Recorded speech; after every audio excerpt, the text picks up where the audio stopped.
Welcome to the Nerd Party.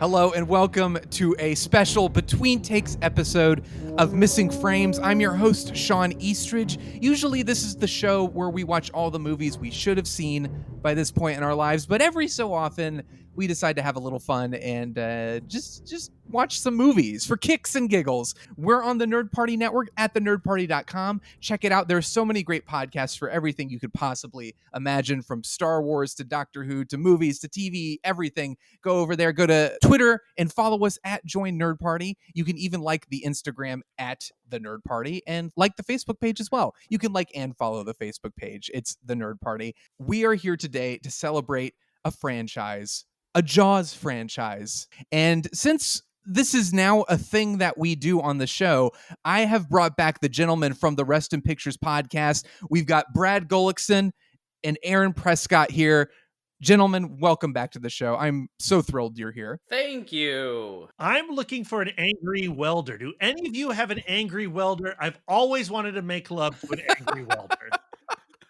That is, I just want you to know that that quote is in my notes, and I'm so glad you brought it up. So we're going to be going Shawn, through... hold on. Shawn, you mentioned that we were talking about the Jaws franchise. I'm just here to talk about Jaws: The Revenge. That's the only one. Did I not read the email properly? I don't think you did, Brad. Oh, no. I know you were under the impression that Jaws: The Revenge is the only shark movie in the world, but I'd hate to be the bearer of bad news. We are going to have to go through every single one of these. So I hope you have some context. I was under the impression we were supposed to watch Back to the Future Part 2 so we could get the Jaws 19 reference. Yes, we watch all the Jaws movies as well as just that Okay. little gag in Back to the Future Part 2. So this is going to be interesting because I actually did a really fun episode dedicated to the first Jaws movie. I introduced it to my friend Tony Black. That was great. I said a lot of what I feel about the first Jaws movie on that episode, so I encourage listeners to check that out. But I'm very curious to hear Brad and Aaron, everything you feel about the first Jaws movie. We'll start there and we'll work our way through this entire fascinating franchise. But Brad, starting with you, do you remember the first time you saw Jaws? I do not remember the first time I saw Jaws. I do remember the first time I realized... Brad, have you ever Yes. remembered, whenever we do this show, you never remember the first time you saw any Is that movie we true? do in a franchise? Like Jaws, like Star Wars, like many of my favorite films that I saw in my youth, I don't really remember the moment I watched them. But I do remember with Jaws, the first time I got to see it on the big screen, and after that watch, realizing that Jaws is in actuality my all-time favorite movie. Wow.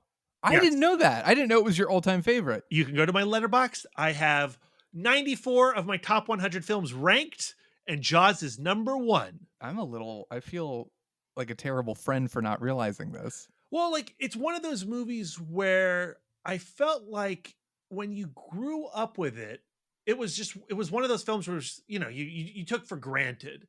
And when I rewatched it probably like 15 years ago, and watching it there and really falling in love with the character of Brody as played by Roy Scheider, just like, what an incredible character drama. And the shark stuff is cool, but it's really about him. And when I came to that sort of realization and watching his growth throughout the course of Jaws, really for the first time as an adult, I fell in love with the movie all over again. Aaron, when did you first see it? I think I'm the one that you referenced when of movies that I can never remember where I was and how I responded to it the first time, because I honestly don't know. It feels like it's always been with me, but also this is like that one film I vividly remember being terrified of watching it the first time because it had like this aura, like it had such a big impression to other people that have already seen it, and like, oh, it scared people out of the water. And you know, it was kind of like one of those, oh, I'm not ready for this, because especially as a kid, I was just terrified of scary movies and I just did not watch them. And Jaws, like, was that kind of like one exception for like the longest time. I feel like there's so many genres that can be tapped onto this movie.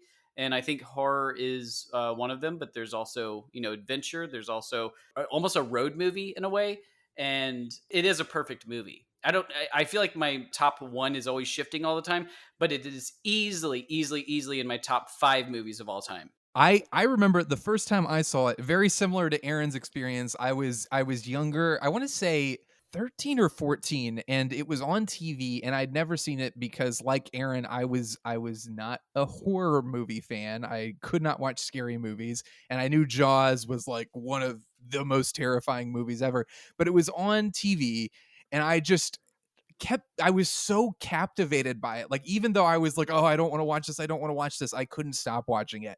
And every time they would have underwater footage, I would have to change the channel because I was so scared about what might happen or about the shark attacking. But I ended up just loving it and thinking it was one of the best movies ever. I don't know, like, to rank it somewhere in my personal favorites, it's definitely like a top favorite for me. Like, I have a pretty solid top 10. I don't know if it makes my top 10, but it's definitely top 15, top 20. It's very high up there for me as well. But I think what really pulled me into the horror genre in general is character and story. Once I realized that great horror movies, were not just about like, oh my God, they're terrifying or they're disgusting and they want to make you throw up. When I realized there were great character arcs and stories to be told in that genre, specifically in that genre, that's what I think pulled me in. And Jaws is a really great example.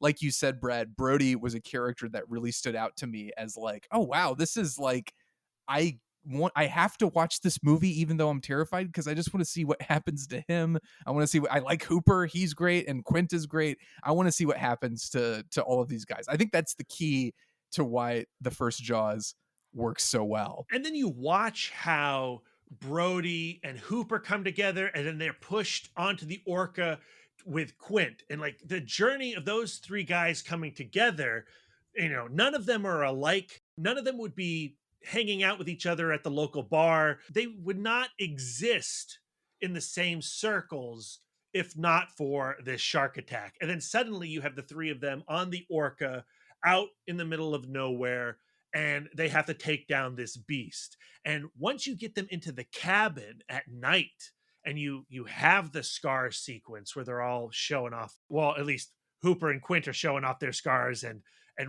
Brody has to contemplate, should I show them my appendix scar? Maybe I won't. Like that sequence is so beautiful, and how it is used to then finally go like, okay, you've had the moment, you've all bonded, and now it's over. It's shark time. It's business. And isn't that kind of like with a lot of great movies and a lot of franchises in general, the reason that like the first one is so great and the sequels sometimes aren't is because there is a story to be told. Like, I'm thinking about like those 3 characters, that trio, they all have arcs in that movie, really. Like, Quint is the only one who's pretty he's pretty solid throughout. I don't know if he goes through any significant change, but Brody and Hooper, like Brody is the one who's afraid of the water and he has to overcome his fear and get out there. And then Hooper is also, he's kind of like a bit of like, not prissy, but he's kind of like, oh, I've studied and I've read about it. Well, he has to prove himself to Quint. He has to prove himself exactly to be as manly as Quint is, because he does come from money. He comes from education, but he is just as valuable as Quint is. And when Quint meets him, he's like an insect to Quint. Quint can't stand the guy and what he represents. But like Quint's arc is, it's all about him meeting the demon, right? You know, he survived the shark attacks when he went down with USS Indianapolis and he saw all his fellow sailors being munched away from the depths. And now here he is. Ever since that day, he has been taking it back to the demon. And now he has met the ultimate demon. And, you know, he has to give himself so others can survive. Right. And like that USS Indianapolis speech, not only is it one of the best sequences ever put to celluloid, it is an astonishing feat of collaboration, right? Mhm. It can only happen through cinema and through the coming together of so many different voices, because it's not part of Peter Benchley's book.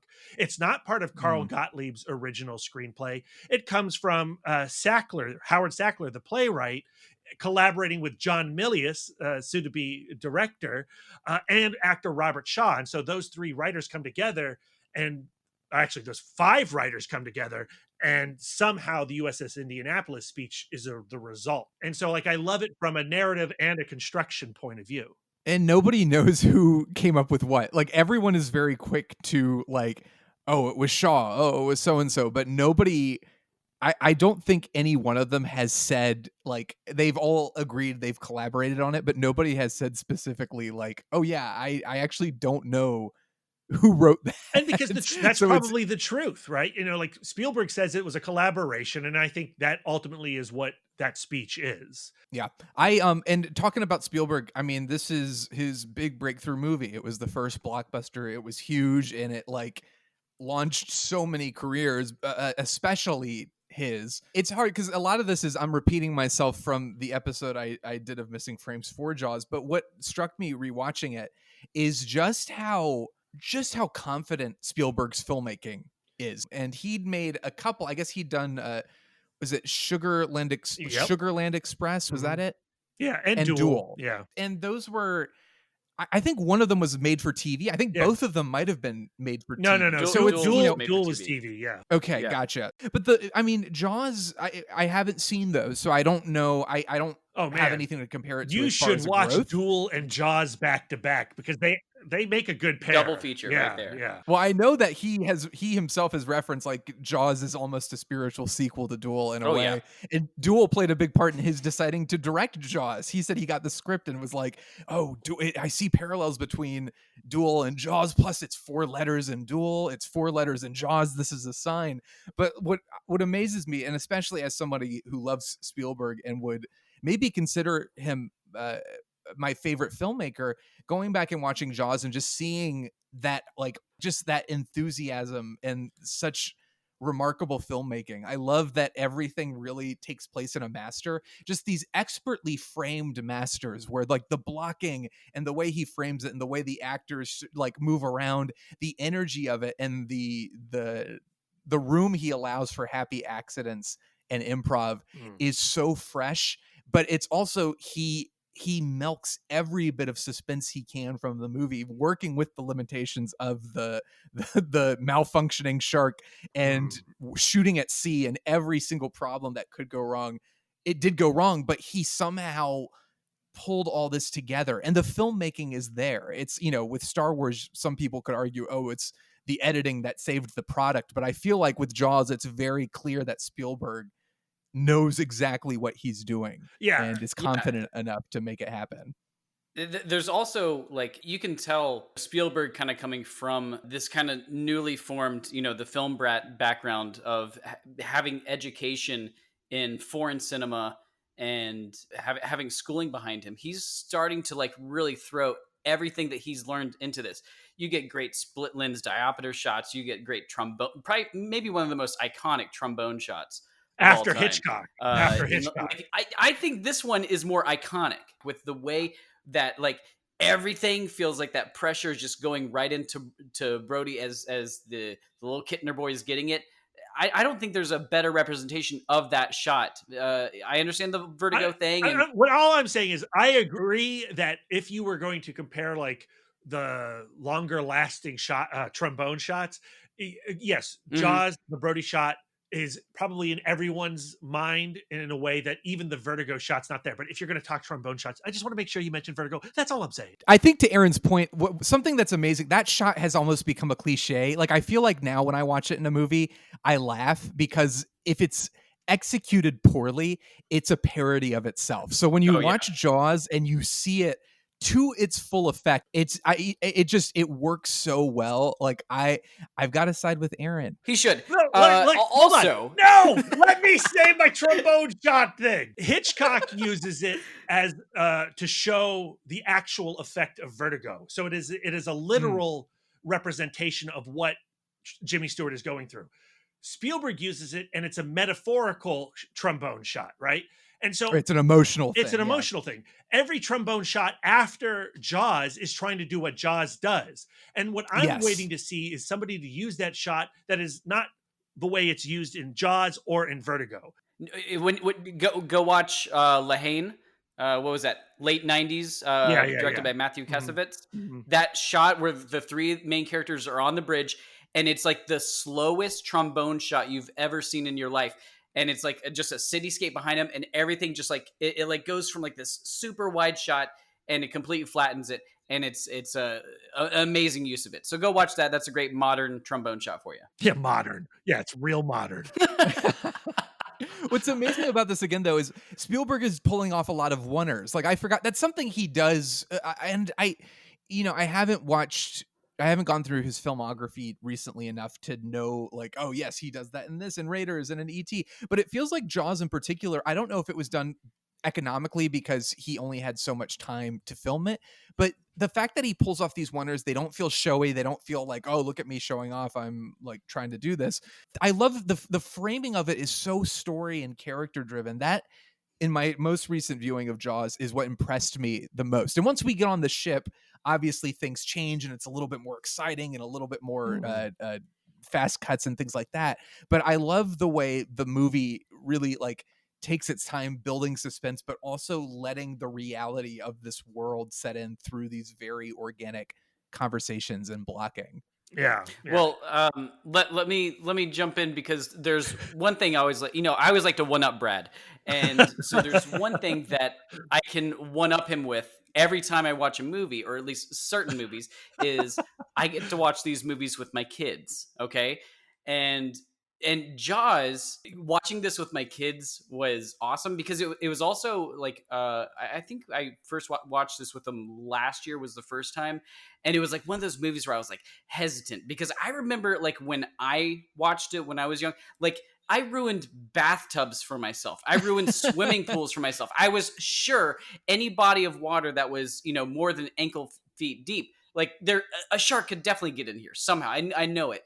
And so, I was just like, we like going to the beach, and we didn't want to ruin that for us, but I was like, this is too important. Let's see if we can ruin childhood. And, so we watched it. First off, they loved it. Like, we've watched it multiple times now. Second off, they are savage because it doesn't affect them at all. These kids today are just like nothing phases them.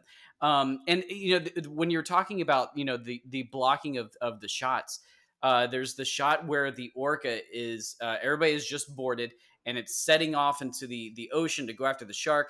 And there's the framing of the shark jawline that, Quint has up in his warehouse or whatever.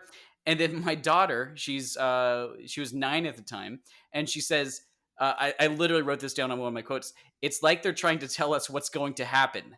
And I was like, this is perfect.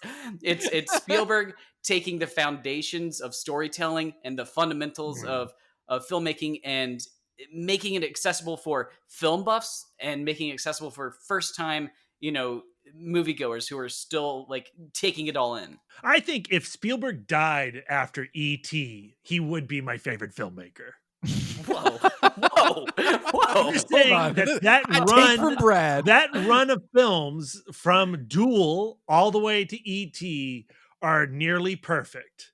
And I'll throw in Temple of Doom. I'm a Temple of Doom defender. I love Temple of Doom, but then it gets pretty wonky after that. But we're saying Schindler's List, Jurassic Park, Schindler's List and Private Jurassic Park are great. No, those are great. Saving Private Ryan's pretty darn good. But like The Terminal, Amistad, they're all good little movies. Catch Me If You Can's a good movie.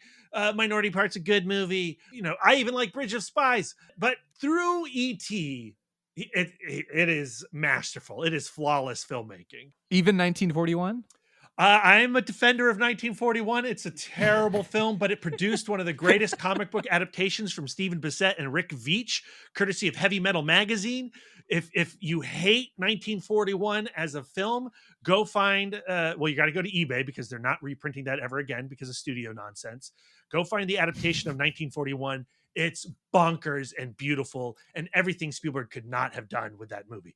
But watching 1941 and Jaws back to back, very interesting experience and enjoyable. But yes, there's a hiccup there between Duel and E.T., and it is 1941. So I think Jaws in general, again, Spielberg, I kind of see what you're saying, Brad. I love Spielberg so much. I think Spielberg, he is always in danger of giving into his worst impulses, as any great filmmaker is. I think that's what made rewatching Jaws so refreshing, is to see him find the right amount of sentiment, the right amount of humor, like to just see all these things in perfect balance. Like, for instance, the scene between Brody and Shawn at the dinner table after this terrible day where Shawn is just mimicking Brody, and it's adorable and it's sweet, but it's not like cloying like Spielberg could become in later films. It's or not like Jaws overtly the Revenge sentimental. when it does the scene all over again. When it does the same exact scene.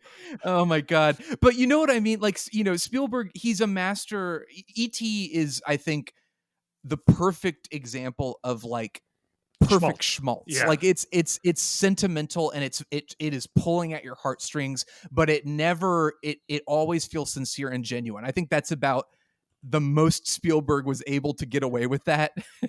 And then in later films, he definitely went overboard.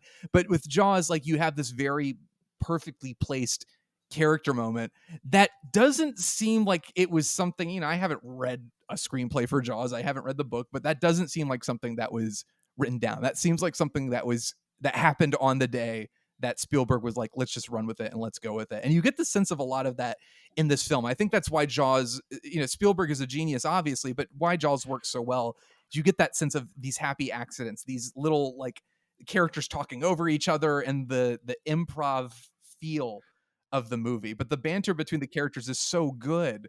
It's 1975, and so Jaws is still very much a product of its time, and it's like the blockbuster hasn't happened yet. You know, okay, Exorcist has happened, Godfathers have happened, and Jaws really is the start of the blockbuster. But in 1975, the point of movies was still character, and you could have crazy killer shark movie, but we're here for the characters and to be with the characters, and the lessons that are learned from Jaws going into the sequels are not character, it's the shark. Like people came out for the shark. People did not come out for the shark. They came out for that trilogy of character. And I think that's what's sorely lacking. And as blockbusters became a thing, and you know, the studio system started to change, this type of film fades away. And this is why people look back at the 70s so fondly, and in some cases maybe too fondly, but I think it is absolutely you know, it's worth noting it, like it's a product of its era. So Richard Dreyfuss's Hooper is great. I love the story. Dreyfuss tells the story that he was just in another film, but I don't remember the film that he was in, but he was in another film.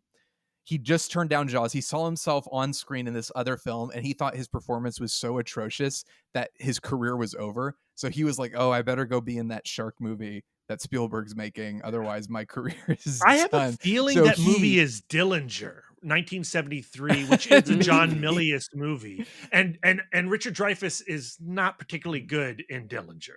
Well, maybe that's it. But whatever it is, because I watched this and it's like, I can't imagine. There is a sense of maybe him like really trying, not in a way that's like, oh, I can tell he's an actor trying, but like, man, he is so great and so charming and so almost effortless in this movie that it's hard for me to believe that he was doing this as a rebound to save his career, or what he thought was the end of his career. But I know, Brad, Brody's your favorite character. Aaron, what do you think? Is Brody your favorite, or do you prefer Hooper? Do you prefer Miss Kittner? Do you prefer Quint? Like, who do you go with? I mean, who doesn't prefer Mrs. Kittner? But yeah, I think it's probably Brody. I think it's just like, you know, there's the character arc there. You're with him the entire time. You feel for him. You feel that slap across the face.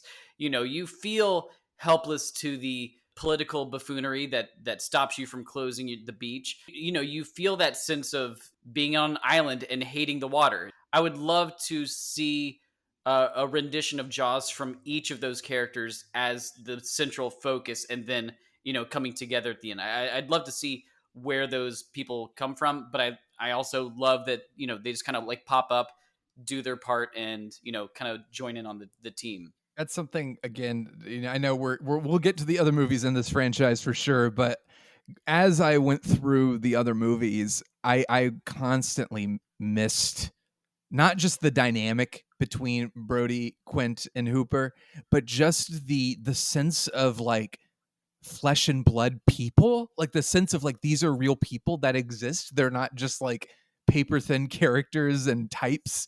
Like I missed the sense that there was something human at stake. Brad made, I think, a really great analogy. Just it's about the shark in the sequels, and this one is the only one that's about the people. But isn't that often the case in really any franchise? There are exceptions, of course, but a lot of long-running franchises, especially in horror franchises, and we did the Nightmare on Elm Street movies, which are an absolute exception to the rule. But like I'm thinking of like Halloween, where it's like once you get past the first one, what is left to say? There's not a whole lot left to say. It's kind of like that Friday the 13th, these movies where it's like the guy goes after, or there's like a killer being that is stalking these people. After the first one, you kind of lose. There isn't much else to say. I feel like the Jaws series suffers from that too, but Jaws had everything coming from the place of character and story. A lot of it not even in Benchley's book, which I don't know. Have you guys read the book at all? I have not. I have not, no. But I have not read. I have listened to the I Read Movies podcast. Shout out to that guy. I forget the main guy that does it, but it's a great podcast, and he reads all the novelizations of movies and then compares them to the movies. There's a lot more of like kind of like conspiracies, not conspiracies, but like there's more like the mafia is involved, and then there's the relationship that between Brody's wife and Hooper. Yeah, just some really weird, wild stuff that I'm really glad was left out of the movie.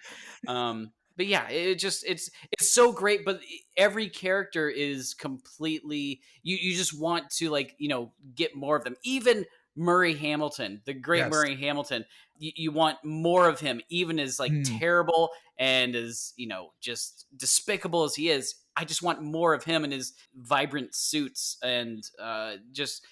Oh, it's great. I mean, and it makes for the perfect, the political era that we're living nowadays. Every election cycle comes up, and the great meme finds a way to the front where it says, "Remember the mayor in Jaws 1 is still the mayor in Jaws 2, so vote today." Amen.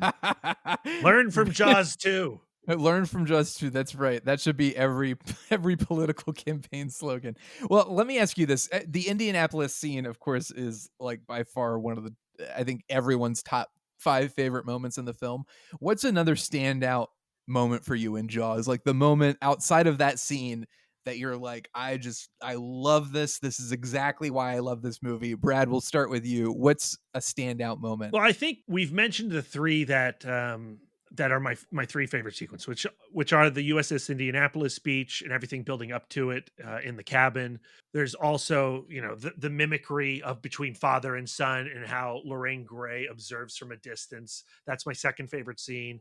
My third favorite scene is when Mrs. Kittner comes and slaps Brody across the face, and how justified and righteous she is in that moment, and how defeated and hurt and ashamed Roy Scheider is, and how he performs it in that scene.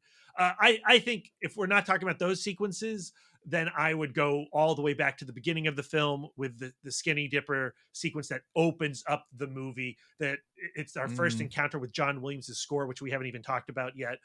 That scene is terrifying. That's the scariest the movie is, and it's in the first 5 minutes of the movie. Yeah.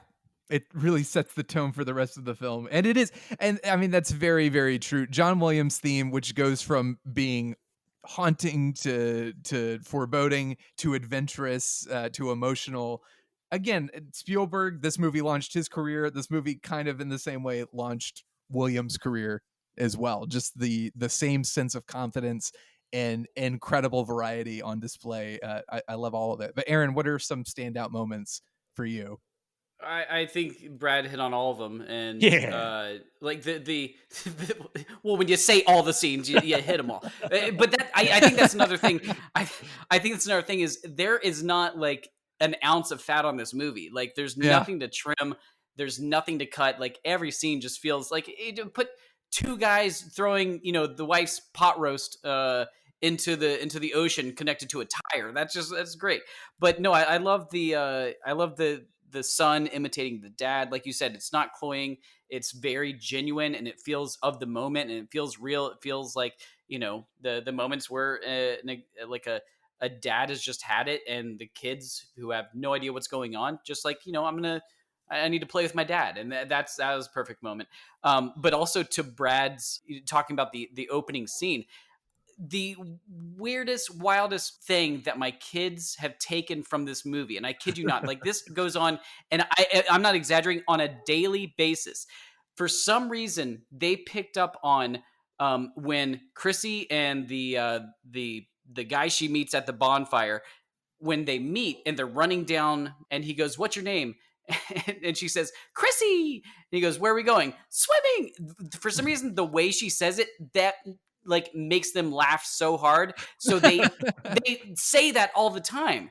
Like it's like like a famous line or something. But they always do the Chrissy and swimming part all the time. It's amazing, but it's beautiful. Like I said, That makes not me an ounce so of fat happy. on this. Not an ounce of fat on this movie. Give every movie or every scene just is absolutely fantastic. Which I mean, I think plays into why we have given this, this monster movie, we've given it this pedestal of, every movie after this, it's always been like the kind of the go-to elevator pitch. For Alien, it was Jaws in space, and then we have Grizzly, and we have Orca, we have Alligator, which Brad and I watched for our Robert Forster episode, which was great. We have Piranha from Joe Dante. Yeah. Like everything was a Jaws ripoff. They use that template. You have your Jaws characters of Brody, Quentin, Hooper, and you just put XXX, giant animal into that moment, and it's a perfect movie. Even what was it? Hausu, the Japanese movie. I believe it was Yes. Toho. Toho came to Nobuhiko Obayashi and said, "We want a movie like Jaws." So he was like, "Oh, what if I make instead of a shark, let me make a house?"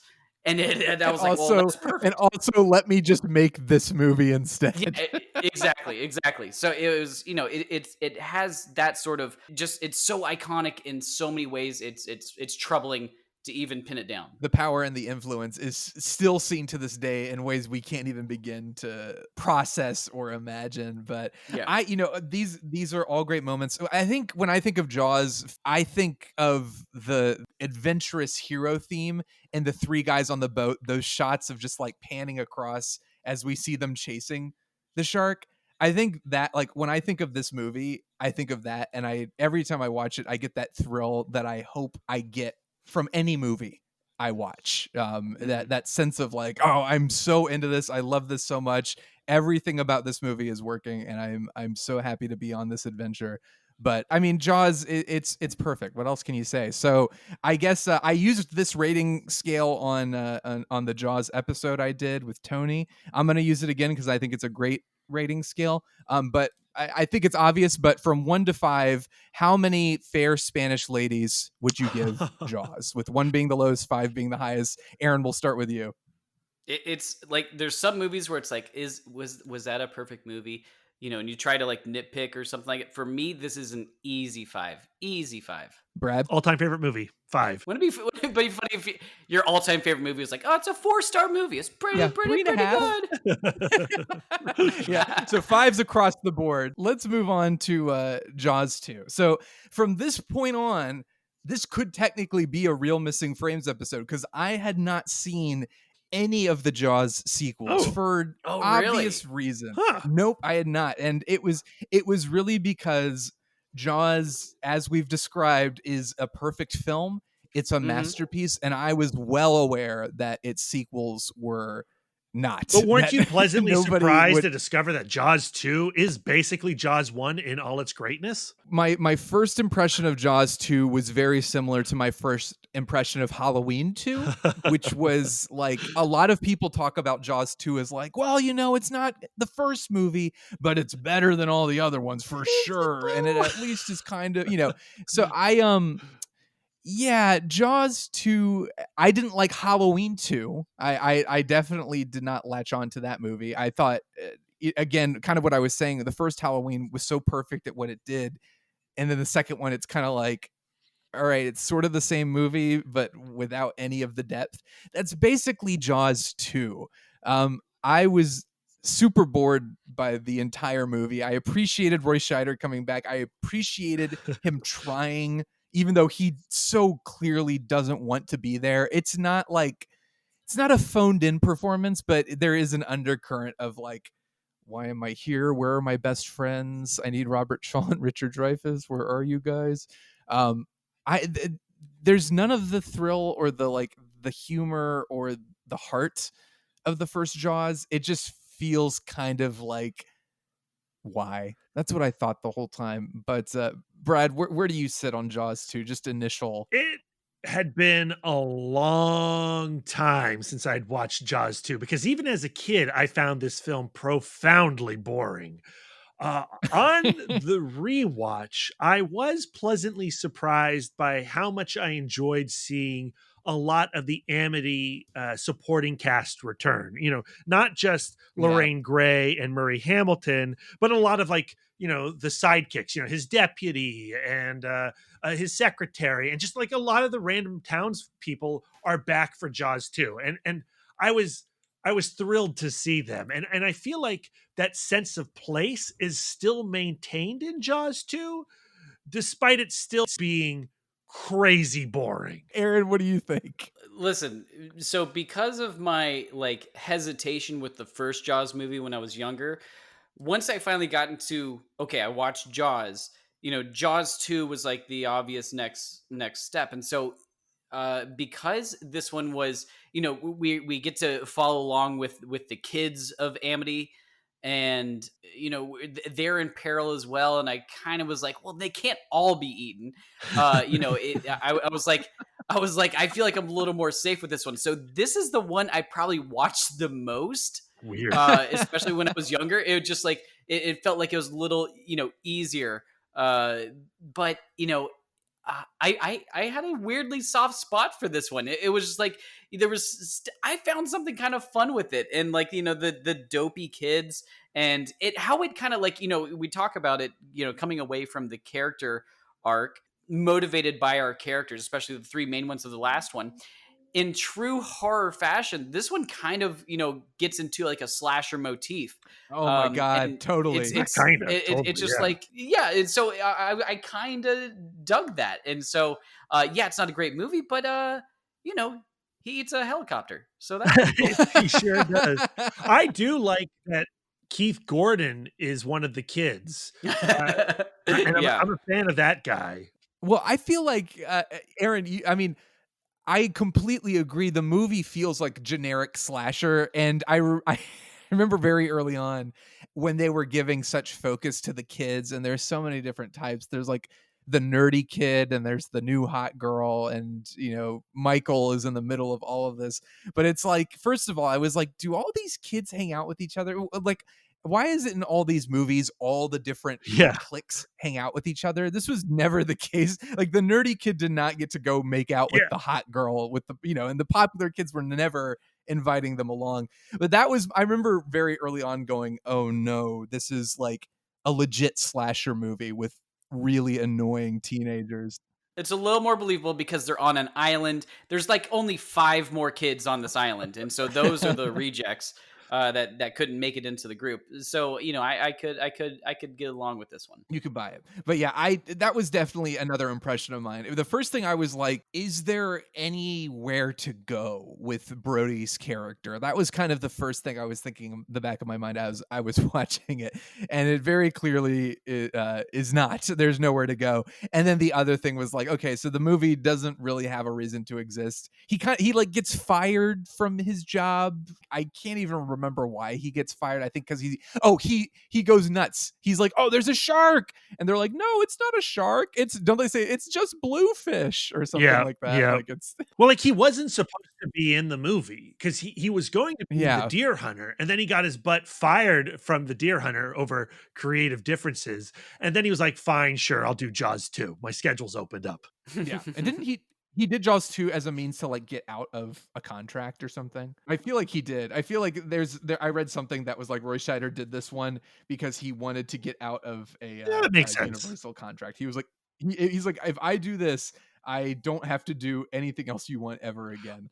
And to be fair, Roy Scheider he's not completely like he's not over the movie. Like he's giving it some sense of like something. He's giving it something, even though I know every interview you read, he's like, oh, I was miserable the whole time. I don't get the sense that he's completely tapped out. He was hitting the paddle on that electrical thing pretty fiercely. I mean, there was some good acting behind that. Yeah, it's fine.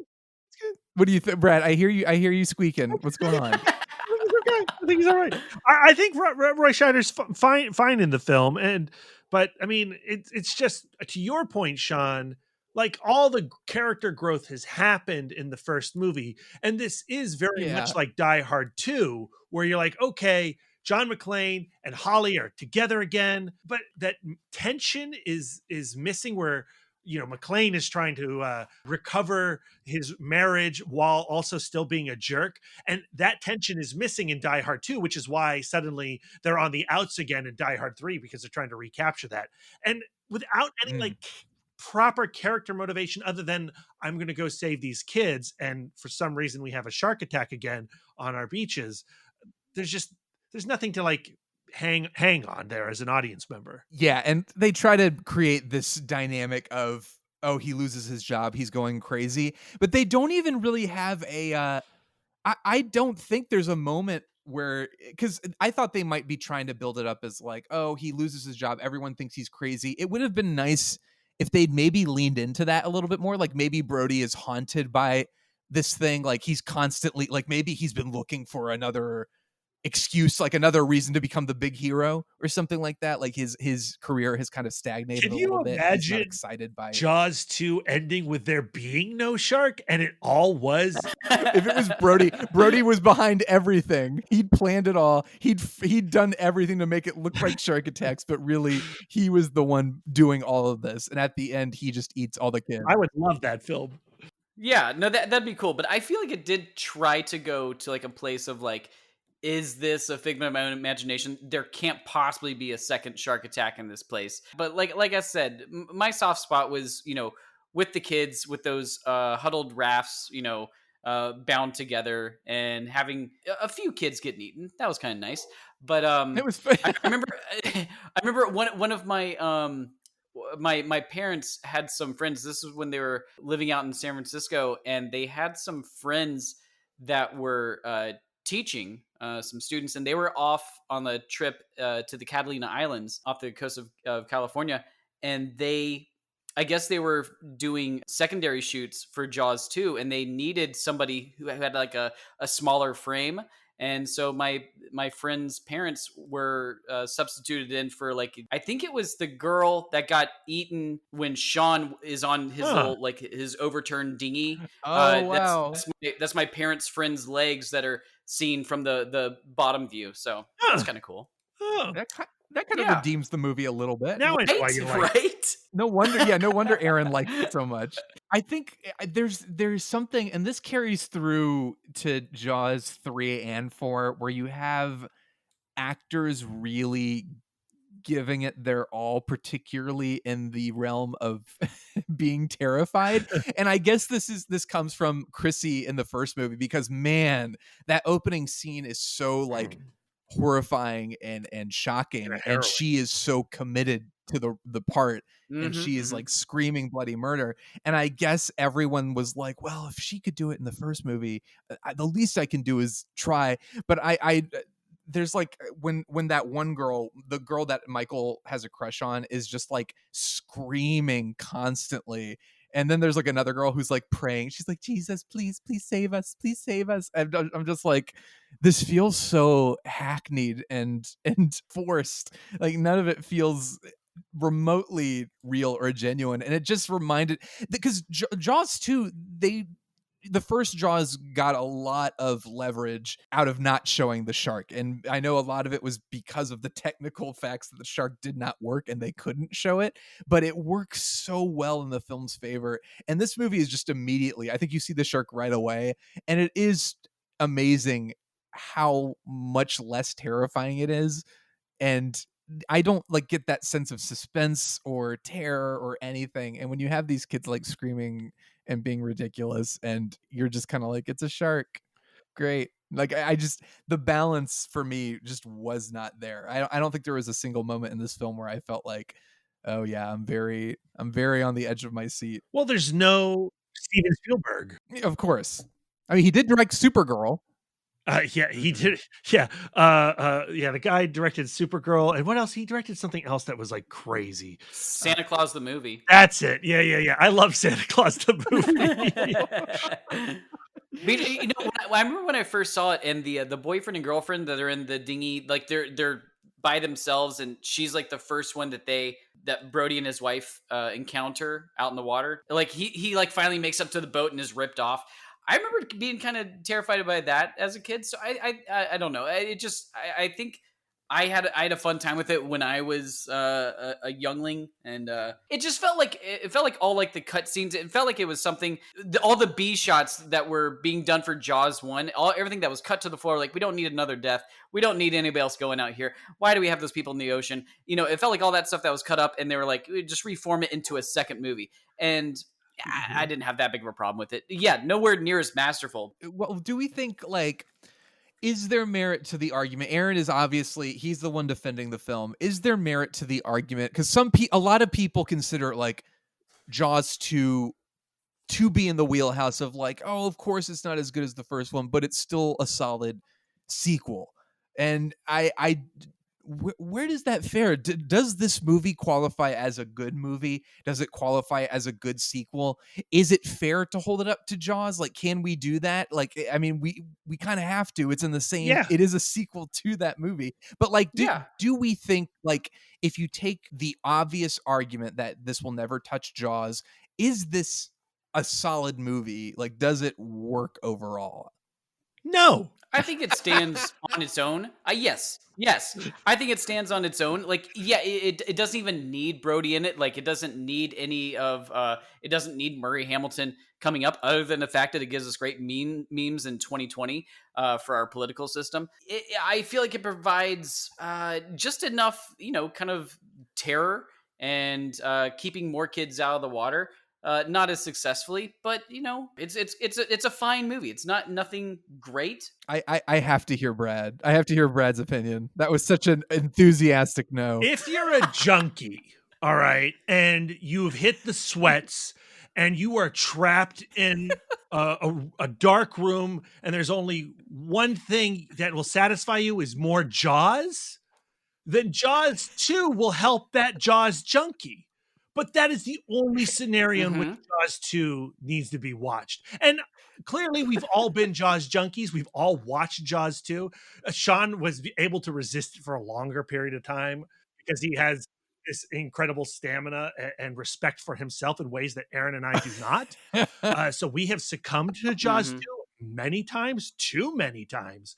But Jaws 2 is a bad movie. Jaws 2 is the worst film in the franchise. Bad movie? Oh, no, sir. No. Whoa. Listen, wait. There's the worst film in the franchise. Yes. No. Yes. No.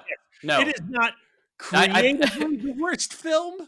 I'm just saying, like, from an enjoyment standpoint, it is the worst film. Now, Jaws the Revenge, Jaws 3D, they are trash. But they are They're like, That's true. I want a chili cheese bean burrito from Taco Bell.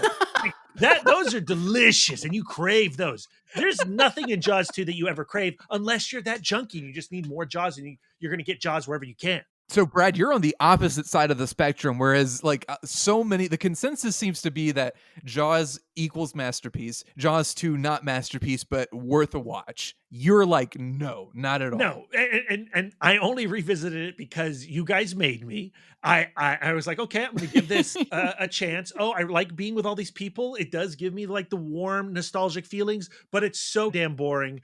I never need to watch it again. I will watch Jaws 3D and Jaws the Revenge many more times over the course of my remaining years. Listen, you're talking about getting your Jaws fixed, and you've got so many other Jaws adjacent movies. And You've I got watch your all. Razorbacks and your I Grizzlies. agree. I watch all of those before I watch Jaws 2. Grizzly is way better than Jaws 2. No, it is not. Aaron, as much as I like it when we can team up against Brad, I have to side Don't with do it. Brad on this one. Don't I'm do not it. I'm not a do Jaws it. 2 fan. I do think it's a bad movie. I can't. I like being able to give a shark a slasher motif, give him a slasher makeover, and that's something. And that movie great is for me. called Orca, mother trucker. Not for a shark. That's for an orca. That's Friday the 13th. I'm talking Halloween. Tomato, I'm talking. tomato. Oh, please, no, get your fruit vegetable analogies out of here. I haven't had a tomato in forever. How dare you? Is that basically? I mean, I feel like we've run the gamut of everything we could possibly say about Jaws 2. The thing that kills me is trying to like defend like a just okay movie. Like I'm like, no, it is way okay. So I'm gonna say rating scale. Should we just do electrocuted sharks? How many electrocuted sharks would you give Jaws to Aaron? I'm giving it 3 electrocuted sharks right down the middle, stealing boyfriends out of the boat and taking a bite out of the orca, literally and figuratively, because there's a dead orca in here. Yeah, 3 all day. Brad? 2. I'm giving it 2. Surprising, Brad, because it that completely goes against your Letterboxd rating. It does it. What did I give it? What did I give it on Letterboxd? I watched it a month ago. What did I give on Letterboxd? A solid 2.5. Okay. I will refer to my immediate feelings after watching it earlier this month. Let's go with 2.5. I'll give it 2.5. All right. This is why I don't rate these movies on Letterboxd when we do these franchise watches. I got to remember that Aaron is watching your Letterboxd like a hawk. I know. Always. It's scary. He's like a shark just like circling in my little Letterboxd boat. This is tough. I think, I'll go with 2. I don't love this movie. And speaking of movies I don't love, let's move to Jaws 3D. And let's make sure to call it by its appropriate title. This is not Jaws 3. This is Jaws 3D. That is the official name of the film. Aaron, we'll start with you because I'm very excited. I want to save Brad's take for last. Aaron, where do you sit on Jaws 3D?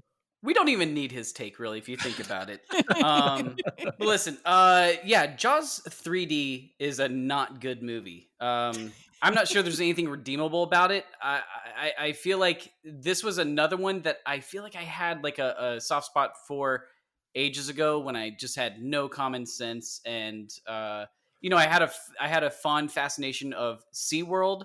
Back in the day, I had my Shamu giant inflatable that I got when we were down in San Diego one time. I had that too. Did you? Yeah. I grew up in San Diego, so I went to SeaWorld all the time. I was a SeaWorld kid. I'm sorry, Shamu.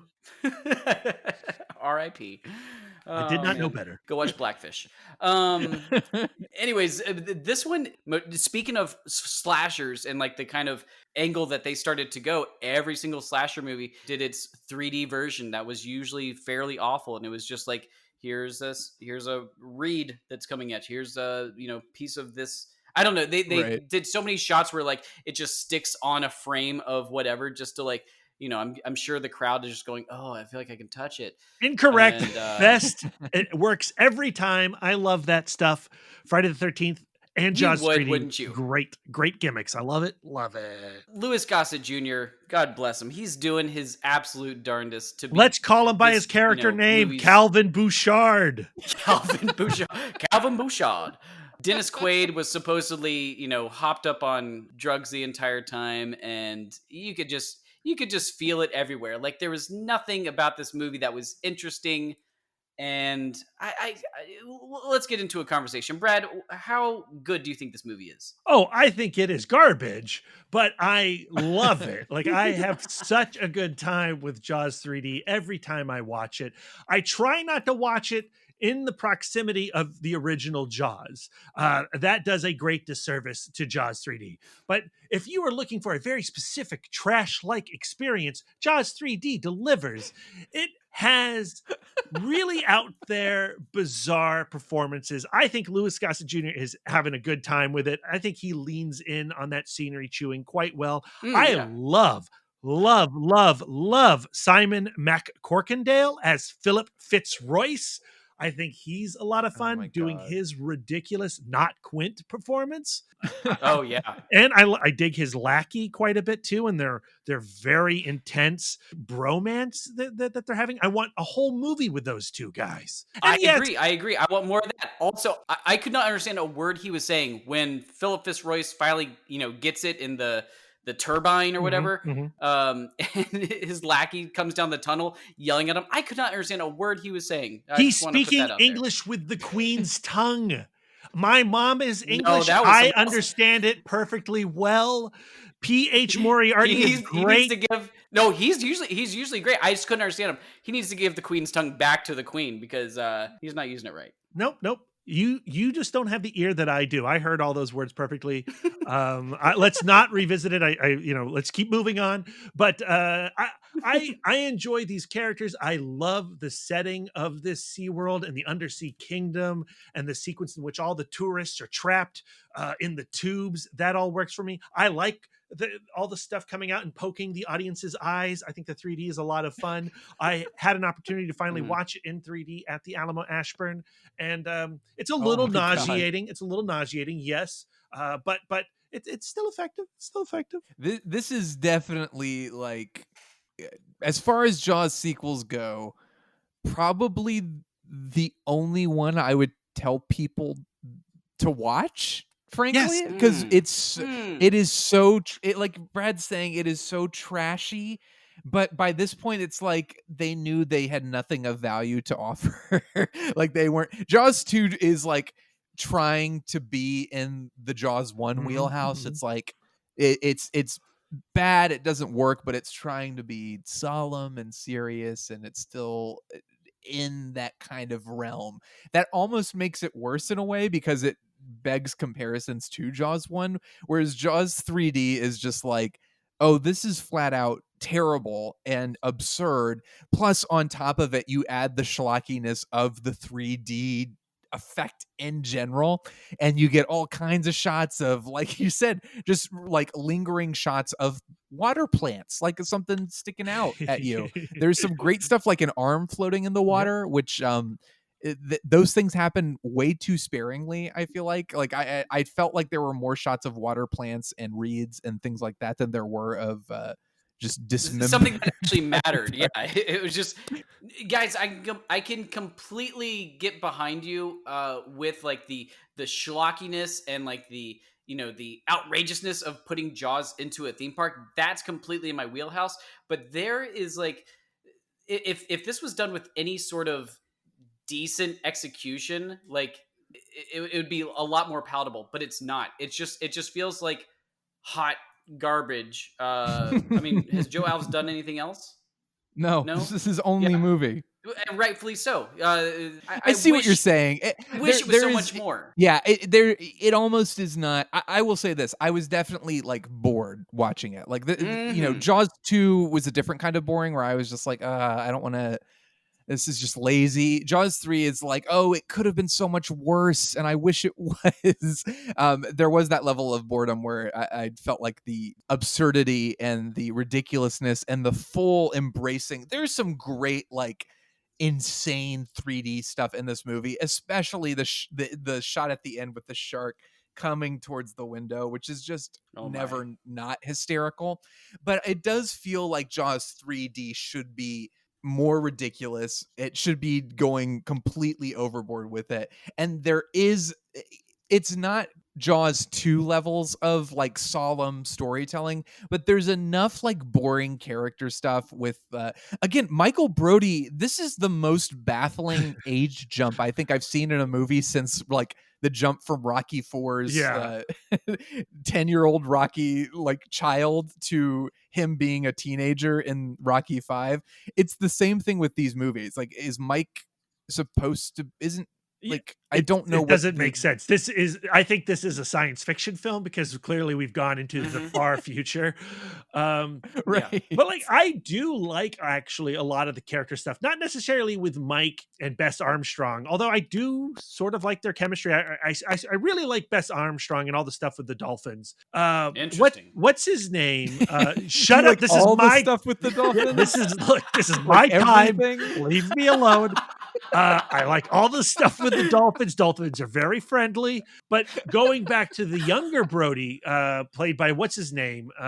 Him and Leah Thompson. His relationship with Kelly, or actually with Leah Thompson's character, I think is a lot of fun. I do think it's very weird and creepy that his brother and his brother's girlfriend then go to spy on his younger brother about the score on the beaches. But like that scene being bizarre and creepy and weird and almost incestuous adds to the appeal of Jaws 3D as a trashy film. It's a good movie. Or it's a good bad movie. I don't know if I can agree with that. I do want to talk about dolphins though, because there are a lot of dolphins in this movie. Hold on, before we do that, Sean. Sean, there's one more thing. I'm going to interrupt. God. I'm sorry. I'm not sorry. But I had to double check real quick. But the director, Joe Alves, he is the production designer on the first Jaws, as well as Close Encounters of the Third Kind and the Sugarland Express. Oh, that's right. And Escape from New York and Starman and Free Jack, the best Emilio Estevez film. So he's done seriously quality work. He has. Directing might not be his strong suit. I'm sure there was some studio interference. I don't think it's his fault. Okay. I don't think there's any way this movie could have been like, if you're making a Jaws sequel, I think you're in trouble from the get-go. And as we can clearly see in this franchise, but like, I need to talk about dolphins a little bit. They are prominently featured in this film as like lovable sidekicks. Yep. They rescue Michael and his girlfriend from the shark. And that is incredible. I mean, that basically, dolphins are smart. I wanted more of that. Like the movie takes too long to get to those ridiculous moments. Absolutely. I would have embraced that if the whole movie had been like that. But it's too little. I wasn't into like the banter between Shawn, although I thought Leah Thompson was surprisingly like adorable in this movie. She's great. Considering that Back to the Future was just a couple years later, which is incredible. Don't forget Howard the Duck. That's right, Howard the Duck. Oh my God, like what was happening? At least she got to do Back to the Future. Howard the Duck's her best film. Is like, okay, keep going. But like she's a standout in this movie. Like Dennis Quaid is fine. He's not like awful, and I do love that he completely ignores this film. Like when people ask him about it, he's like, excuse me, Jaws, what movie was I in? But he's also not terrible in the film. No, he's good. But that being said, I don't particularly enjoy watching any of these relationships at all. I'm more like, okay, can we get these like jet ski sequences, more of these like people doing ridiculous standing on each other's shoulders as the shark chases after them. That's what I wanted this entire movie to be. I listen, I was like actively rooting for the shark the entire movie. Like that's the thing. How much, yes, because the movie it's the first Jaws movie. It's the only Jaws movie that gives empathy to the shark, because these bastards who are running SeaWorld have killed their child. If you watch this with right, but he doesn't do anything. Right. The shark doesn't do anything. The shark he barely eats anybody. That's like take down both those two silver bullets. the two guys that dressed in the silver unitards that jump over things. Yeah. He need to take those two guys out. He need to take out a couple of the girls. Agree. Like if he jumped out of the water, took the girl on the top of the pyramid and just slammed down, and then I don't know.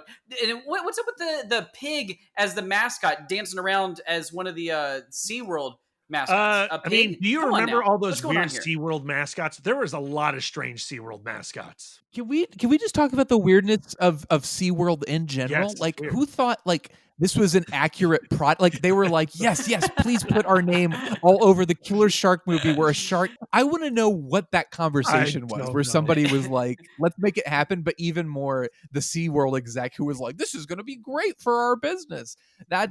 I cannot get over the fact that SeaWorld is like name dropped in this movie. Like it's actually SeaWorld. It's very strange. Sean, you talked about that, obviously that terrible last kind of like action shot of the shark, like, inching close towards the frame before it busts through the glass. And, they obviously didn't have the budget, and they were, trying to make use of the 3D element and whatnot to terrible form. They had $9 there's million one shot than the original Jaws. that is so wild. And that's where like the beauty of having the mystery of the shark. Once the shark's seen and out and like, jumping on top of the orca in the first one, like you got no place else to go. You have no mystery. So that's Aaron, the you're beauty of proving having my point that here. first initial You're thing. proving my point. You're comparing this to Jaws 1. And I'm telling you, if you watch this proving you- apart, no. yes, you are. If you watch this apart from Jaws as just a trashy movie, it is a solid, fun, trashy movie. But I'm not comparing it I to don't that. know if I'm I'd just call saying- it solid or fun, but it's trashy for sure. No, I'm not comparing it to Jaws. I'm just saying, you do have to put it within the Jaws universe. They are taking two Brody characters and putting it into this. If they just made another giant shark movie, yeah, it's another giant shark movie. But one thing I was going to say is that the effects of having that shark inch closer and closer, there's the one shot once the shark's head is like in the control room, there's a wide shot of a stop motion shark like trying to inch his way in there. I was like, I want more of that. Like, give me some more of those practical effects and utilize some Wes that. Anderson stop motion absolutely. animation. But Absolutely, Yeah, that would have done something for me. But that terrible turd shark is a plus, not a negative, to the overall experience of the film. Yes. Just embrace the movie needed to embrace that and just be like, we're not even trying. I feel like by having an hour of like shoddy character stuff, like, oh, they're in a relationship, they're going on a date, they're going in the bumper boats. I mean, to a certain extent, yes, but like it can't, like it just goes on, and I'm just like, just let the shark eat somebody, please. I want the shark flying. I just want things going nuts. And the movie makes me wait way too long. And it's not even that long of a movie. It's like, isn't it just like an hour and a half? It's 98 It's minutes. a short movie. Yeah, it's a short one. Brad saying this enhances the movie is like saying like you're going out on a date with your wife or your girlfriend and like your reservation gets canceled and a bird poops on your shoulder and like, I'm going to tell you right now, Aaron, if that stuff happens, you fall off it's bad in the moment, but as a memory, it's a great memory. That's all I'm saying. You'll laugh over it. And your wife and or girlfriend will say, "Hey, do you remember that really terrible date that you took me on, where nothing went right? Yeah, that was terrible. Let's never do that again." That's what it is. It's not. It's memorable. And Brad's like, "It's amazing." If you survive a date like that, you look back on it fondly. So, what else is there to say about Jaws 3D? Anything else that we need? Yes. The exploding shark and the Jaws floating into All frame good. at the end. I mean, what you else? got to note that it's also written by Richard Matheson with Carl Gottlieb, the guy who created I Am Legend, one of the great horror authors. God. If you don't have Richard Matheson, you don't have Stephen King. So that's fascinating about it. You got to talk about that. That's cool. So yeah, Richard Matheson helped. We also have to talk about the fact that this was originally, they were talking about making it a screwball comedy with John Hughes, and like it was going to be called Jaws 3 People Zero. Yeah, with Joe Dante. Yeah, that may be why I have even more of a negative feeling towards this film, is because I would have loved that as the Jaws sequel, as taking it to a screwball comedy, making it like this airplane sort of motif. Oh, just give it all to Joe Dante and keep the producers out of here. And Brad, you were at the Chattanooga Film Festival, and when I say at it, you attended the digital version of the festival. But like, you got to see Joe Dante, who talked a little bit about Yeah, that I mean, version. it Did he came say up anything interesting? outside of him being disappointed because they were gearing up to make Jaws 3 People Zero. It was going to happen. And at the last moment, Spielberg's the one who's like, I don't want my franchise turned into a comedy. Which is so funny because Spielberg was gone by that point and had no interest in it. It's just amazing that he derailed Well, what could have been something really yeah, spectacular. I mean, I think it's true because like the franchise was already putting a bad smear on his original film. Why not let them make whatever the hell they want to make? And I think a Jaws 3 People Zero probably would have been a more interesting film, a better film. Because especially where Joe Dante was at that point in time. But I'm also glad that didn't happen because he then goes from this falling apart to making The Howling. And I'm sure The Howling is better than any Jaws spoof Joe Dante could have come up with. So with that being said, what do you think? Shall we do our final ratings and move on to the final film? Let me just line up my 5 pieces here. So let's say, I'm going to say our rating system. Let's do Celebrating Dolphins. The final shot in the film is an inexplicable, like, hop in the air Breakfast Club, like, fist pumping, like, freeze frame. Cindy's and Sandy's. Yeah. Yeah. So how many Cindy's and Sandy's? Brad, we'll start with you. How many would you give Jaws 3D? 3. Oh. I thought really hard for Aaron, those how about 3. you? I'm gonna give it a whopping 1.5. Oh, come on. Yeah, I'm gonna match Aaron and say 1.5. But what's weird is I think this was more entertaining than Yes. Jaws 2, but it's not. This is the tough thing where it's like entertaining versus quality. Like Jaws 2, I guess technically is better, but like Don't be such a probably hipster, man. would prefer to watch Jaws 3D Yeah. if I were to watch any of this. Therefore, it's a higher rating than Jaws 2. You got to give it 3 stars. Thank you. Well, let's take this moment now to segue into the final Jaws film, unless we're counting Jaws 19 from Back to the Future Part 2, Jaws the Revenge, 1987, starring Lorraine Gray, because everybody was clamoring for her to be in a leading role in one of these movies. She's great. And Michael Caine. Michael Caine is also in this movie. Great. Aaron, we started with you last time, so Brad, I'll let you start. You're already interjecting that the elements of the film are great. So how do you feel about Jaws the Revenge? Again, not Jaws 4, Jaws : The Revenge. Yes. It's not good, Sean. Not a good movie. No, it's not. think it is more entertaining than Jaws 2. Not as entertaining as Jaws 3D. But on rewatch, which I did just last night, I was surprised at how much fun I actually did have with the movie. Just as how, like, Mike from Jaws 2, the age jump, like the body jump from Dennis Quaid into Lance Guest, who I love from The Last Starfighter, one of my all-time favorite movies. Oh, that's right. Yeah, it's strange, especially since his like total personality seemed to have shifted. Clearly, the filmmakers of Jaws: The Revenge, it seems like they're just saying like Jaws 3D does not exist. No way did the people who made this movie, Joseph Sargent and anybody who's involved, watch the third film. There's no consistency whatsoever. Aaron, what about you? Where do you sit on Jaws: The Revenge? It's wild because it's not a great movie, but I can kind of get behind a psychic connection between a shark and a middle-aged woman, and knowing that the shark is really holding a grudge, and the woman has, like, she's got a little edge to herself, and we're taking this down to the Caribbean. There's so many like wild things going on. It's bizarre. Mario Van Peebles he's doing a thing. And man, I don't even know where to take it. Is he Jake the Jamaican? Yeah, he's doing. Yeah, he's Jake. Oh man.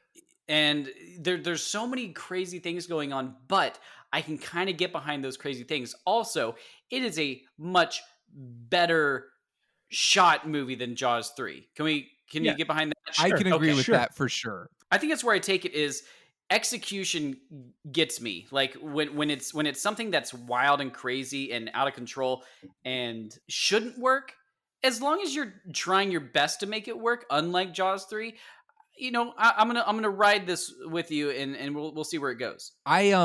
So Jaws the Revenge, I think the first, like the opening scene, I was like, okay, well, it's trying to harken back to the first Jaws, so I'll give it credit for that. It's shot on Universal Studios. It does not look like Amity in the first scene.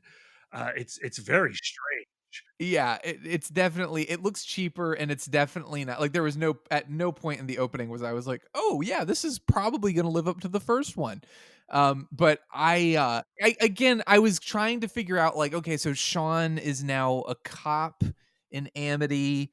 What is going on? And then he goes out in the boat and gets his arm ripped off in the most comic fashion, just like, ah. But it was like, okay, this isn't terrible. It's at least like trying to strike a specific tone. It seems to be made with a little bit more finesse than Jaws 3D. Like there's a little bit more thought going behind the scenes, kind of what Aaron was saying.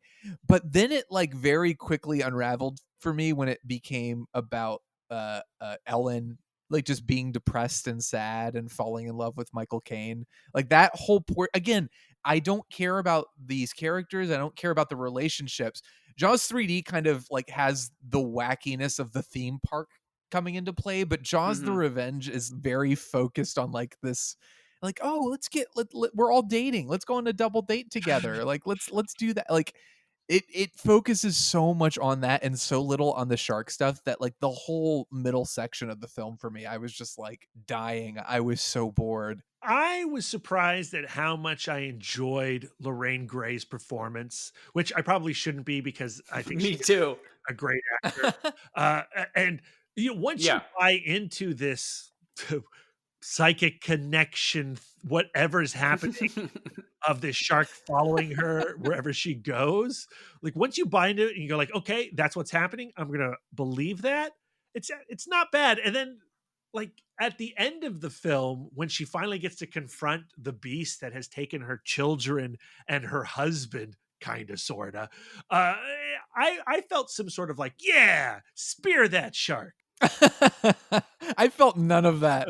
I felt zero. I was like, this is so dumb. And then I was just baffled by what exactly she did that blew the shark up. Like I know the shark had been injected with something. That ending is the European cut of the film, because when it played in theaters in America, it ended with the shark being impaled and dangling impaled there. And then just going down. Yeah, and so in Europe, so they were like, we need an explosion again.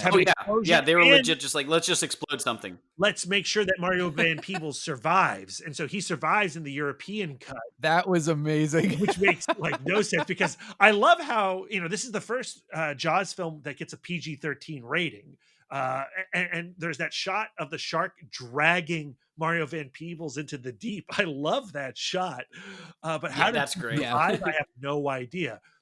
But what was hilarious is when they brought it to home video, they took the European cut with them. So so Jake survives in that cut, and he just like is like, "Hey, everybody!" Yeah, which is great, by the way. Like I was just like, it's hilarious. okay, this movie could not care less about anything that happens. But again, going back to the Lorraine Gray thing, like her little performances with Michael Caine, who is certainly phoning it in, but nobody can phone in a performance better than Michael Caine. Like their little conversation on the beach, where her granddaughter is playing sandcastles and she's just like unloading all her fears about this psychic connection. Like I think that scene's a good scene. Like I like them as a couple. Can we buy Michael Caine as a pilot? Like he seems like the most irresponsible. He's constantly like scaring his passengers and like dipping the plane down. And I'm like, is this how you fly a plane? I don't think these are things you could just do, even if you're like an expert pilot. Like you're just like, oh, let's dive down and back up. I'm not into any. I don't really like Lorraine Gray in the movie. She just is so vapid. She's kind of like very depressed the whole time and constantly whining about Michael's job. They're like I think they have 3 separate conversations where she says, I don't want you to do this job anymore. And he's like, Mom, we discussed this. And I'm like, yeah, you did. I'm so tired of watching this. I couldn't get into it. Like I was kind of hopeful at the beginning because it felt like they were trying to harken back to the first one a little bit. I do think the idea of a psychic connection between the shark and the Brodies, specifically Ellen Brody, is hilarious, and I'm absolutely on board for it. But I wish for some reason, I feel like, because as we said, the first Jaws has such great character drama, it has such great interplay and chemistry and layers and subtext to these characters and their arcs. I feel like every Jaws movie that follows is trying to capture that, but in the most superficial ways. So that's all I was thinking about. Every time there's a character scene, all I could think about was like, man, that first Jaws had some really well-written characters, and this movie thinks it does, but it really doesn't. Never has an original film been done so dirty by its sequels. It's true. It's very true. But there are things that I do love about it, like the line, I've always wanted to make love to an angry welder. That's fantastic. I do love so Michael is studying the shark with Jake, and of course the shark is like eating through the pier, like or the little thing that they're on, and they're all just staring at it as if it's like an everyday occurrence. They're like, oh, okay, it's gonna eat through the pier and we're fine, nothing's wrong here. But I do love that Ellen seems to have like a reaction to it. And then I don't even remember Michael Caine's character's name. I'm not even gonna Hoagie. Hoagie Newcomb. How could I not remember that? Hoagie Newcomb. Man, the fact that I forgot that is unfortunate. And apparently he was like a drug dealer, and he was like bringing drugs back and forth in his plane, but they cut that subplot. That's amazing. Okay, well, I wish that was in the movie. That's all in the novelization, and it's just this wild, like you see, like the first 2 movies had like the mafia intertwined, and in number 3 they go down to the Bahamas. And Hoagie's running drugs, and like the gangs down there are like have like a bounty on his head or something like that. It's wild. Isn't there like the explanation behind the shark is that some voodoo witch doctor was mad at Michael and cursed him? I think so. I think that's the gist of it. But it's they saved all that stuff for Weekend at Bernie's too. Is this supposed to be the same shark like through all these movies? No, I think it's definitely a different shark. Because the second one, they're like, it's radar. It's like, oh, could a shark like call out to its friends? And the lady is like, I don't think so. But I guess that's the implication. Jaws 3D, there's no explanation. It's just like another giant shark. And then Jaws the Revenge, the implication is that it is the same shark because it's out for revenge. So I was baffled by that too. I couldn't tell if that was supposed to be a connecting thread. I can't remember what the connecting thread was in the novels. Like again, go listen to I Read Movies. It's a great little podcast because he goes kind of step by step of like what's going on in the books.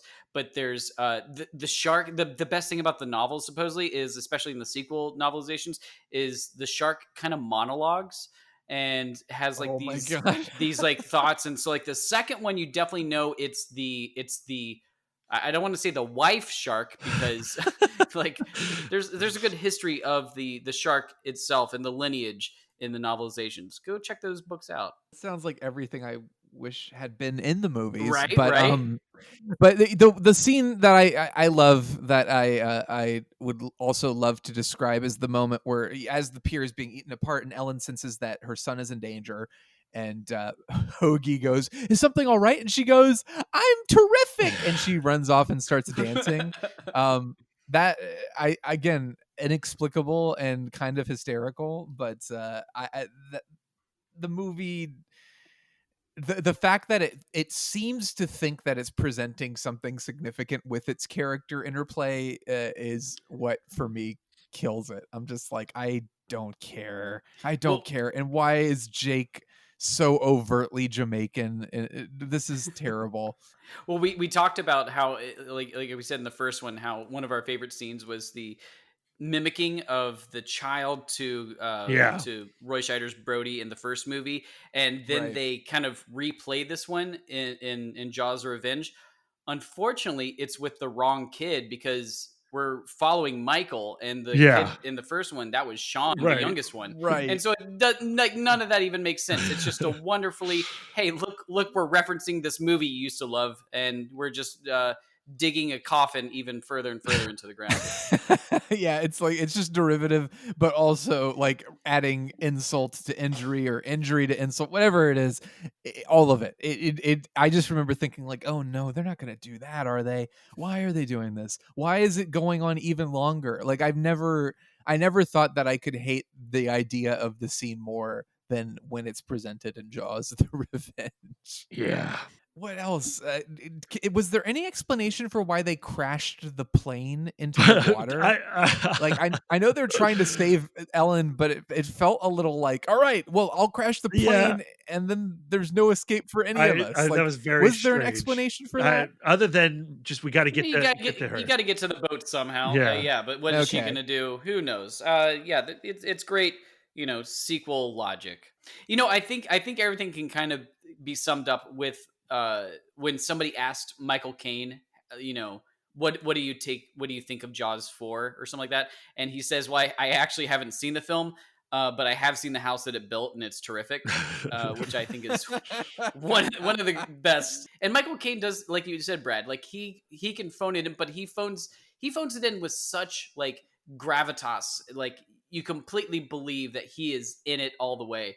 And maybe he is, and it just turns out that it's not a great movie. Who knows? Well, he seems delighted by not the fact that he's in the movie, but by everything, all the elements that enticed him to be in the movie. Like the fact that he made like $1 million paycheck out of it, Mhm. and the fact that he got to go to Hawaii and hang out there.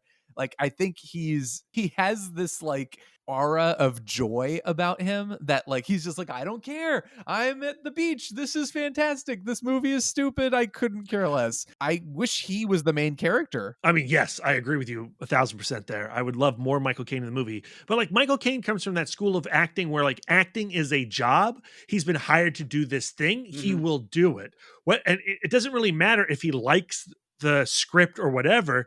He will put himself and his emotions into his performance because that's what he's been hired to do. And he does it. And he's about the only one who does. I like Lorraine Gray. I know you like do. Lorraine Gray. I do too. I like Lorraine Gray. I actually think Lance Guest is okay too. I feel like she's I just feel bad for her when I watch her in this movie. I'm like, oh, She's fine. She did fine. Lance Guest is fine. What's his wife is okay. Like, yeah. I'll give them a lot of leeway for that welder I mean, line, I think or they're fine whatever. together. I think it's hilarious that at first I was like, oh, they recast Bess Armstrong too, but then you look at the IMDb pages and you go like, oh no, that's a new character. So at some point he got rid of Bess Armstrong and then married this welder lady. Not just that. He changed his degree from Yes. engineering to marine biology Yes. real quick. Yeah. I mean, he was on that real quick. Did Joseph Sargent, the director, did he do anything? I mean, I know he did other stuff. Was there anything worth Oh, hell noting yeah. that he did? Oh, hell yeah. What Taking else? a Pelham 1, 2, 3. Yep. From Here to He did- Eternity. Yeah, I had no idea. So he was like, unlike what's his name, Alves. Like this guy actually like, oh, that makes me feel so bad. Wait, he didn't do From Here to Eternity. Oh, you know he did. Yeah, He he's did. an actor was in it. He's an actor in it. Oh, I So thought you were he talking about his directed. directing. I was, because I'm looking at a filmography page on Wikipedia, Aaron, and I saw that. But yes, he's an actor in that. Okay. But he's an accomplished director. That And makes it actor. almost like with Jaws 3D, it's sort of it's like, well, no wonder. He directed Taking Pelham 1, 2, 3. Yes. Brad and I were talking about this earlier. Colossus, the Forbin Project. White Lightning, which Brad and I watched for our Burt Reynolds episode. Such good stuff. And then Jaws of Revenge. And Jaws the Mhm, Revenge. mhm. But all right. Well, anything else we have to add about Jaws the Revenge? Is there anything else? There's one last We can talk thing. about the shark. Yeah, What? we should talk about the shark and the fact that this is the most expensive Jaws movie somehow. It looks terrible. The shark looks awful. Yes, I agree with that. It somehow gets progressively worse as the films go on. Like it somehow the effects get worse and worse, and the shark looks worse and worse. I feel like Jaws 3 shark looks worse than Jaws 4 shark. And Yes. I also think Joseph Sargent doesn't know how to shoot a shark, nor does he know that a shark doesn't roar like a lion. But that's just my 2 cents. First off, the shark in the first film roars like a dinosaur. The last shot of the shark going down after it's been killed in Jaws 1 is the same roar that is in Duel. So That's true. don't, you know, it was set up in the first film, Aaron, that the shark roars. The shark didn't roar. At the end of Jaws 1, when it's going down, it's not necessarily a roar. It's kind of like a... It's dead. Yeah, it's not a... It's the same death sound. It's not a legit. Duel. It's not an actual like audible roar. It's like a representation. Yeah, it's the theater of the mind of Jaws, which is much more of a dinosaur. And in Jaws 4, they're just like, yeah, lion sound will work. I think like in the first Jaws, they're not implying that the shark is actually making that sound. Well, what's hilarious about that sound in every other movie, what's hilarious about that sound effect is the sound technician was told, we want to put a roar sound in there. So he just went into his sound file. He didn't create any new sound effects whatsoever for that roar. He just pulled it out and dropped it in as like an FU to the very idea. The Jaws franchise in general is just a fascinating thing. I guess, all right. Well, Jaws: The Revenge. Before we just look at the franchise as a whole, what do we rate this? I think it's Michael Caine mansions, Mrs. Kittner's, because she's back. Psychic sharks. She comes back in Jaws. She shows up, and that was my biggest laugh moment when she was at the funeral of little Brody, kind of like the spit in the face of Lorraine Gray. She wasn't. Yes, she is. If you go, she went. No, if you go back to the scene. No, I'm saying that I think that she learned that it wasn't Brody's intention to let the Kittner boy be killed. I think she came to terms with him, and no, she's not just at the. She's not. You go. I was saying she's not just at the funeral. She's there at the home, greeting the kid home. No, she's the source of the curse. I think she put the curse on him. She's been practicing voodoo this whole time. Yes. So Mrs. Kittner is the one. Oh, she's responsible for all the. I would have loved to have heard Mrs. Kittner's Jamaican accent. That'd been Mrs. Kittner broke the fourth wall, reached out into the audience, and said, "Because my son was killed and you loved it, you will suffer through 3 Jaws sequels that are terrible." And I'm glad all right. Well, Mrs. Kittner, let's do it. She's the mastermind behind this entire franchise. Let's give her due. Brad, how many Mrs. Kittners would you give Jaws: The Revenge from 1 to 5? 2.5. I'd cut her up 2.5. Aaron, how about you?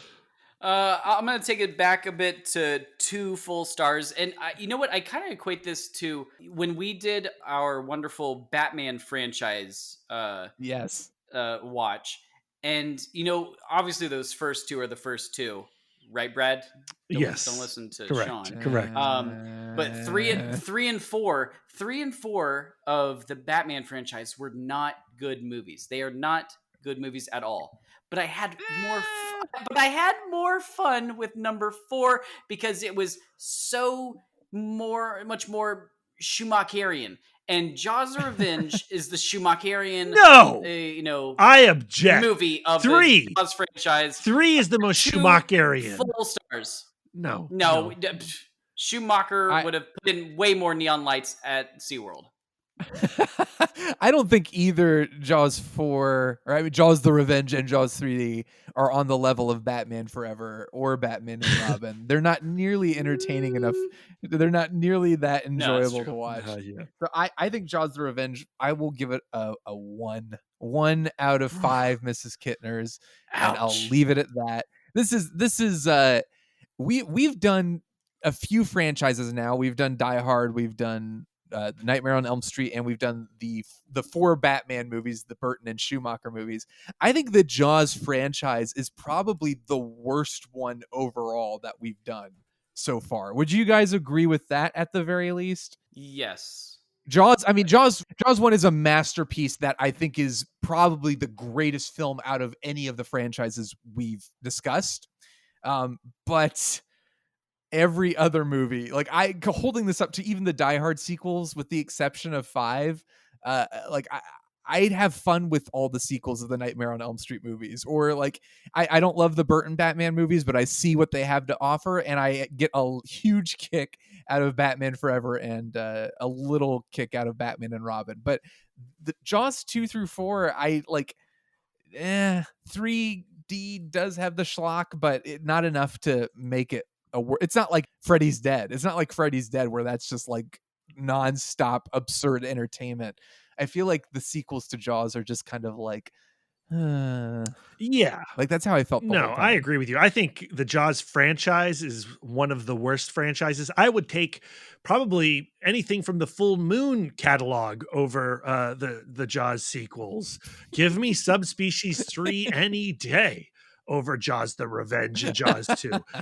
Yes, he's not even lying, which is the worst part. No, I'm not lying. Also, the Trancers films, I'll take those. Jaws 1 is a masterpiece. The sequels are not good, but I have a good time with them, and it's weird how often I do revisit them. I've got a problem. It is fascinating that we found so many interesting pros and cons throughout this series, which is, I think we would all agree, like Brad said, I don't think there's a single genuinely good sequel in this bunch. I mean, I know, Aaron, you'd argue for the second one, but really, yeah, I think we're all on the same page that it's kind of like, meh.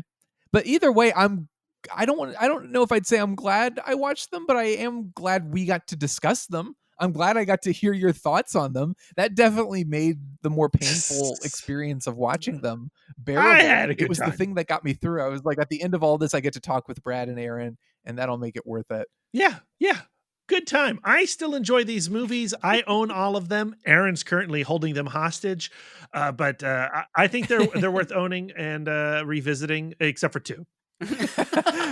Well, gentlemen, I mean, it is always a pleasure to talk with you. It's always a pleasure to go through these franchises. We'll continue to go through franchises, but in the meantime, if people would love to find you, as I'm sure they do, where can they find you out there? So you can follow us both as we are tweeting about some of our favorite film aficionados and cinephile heroes at Rest in Pictures.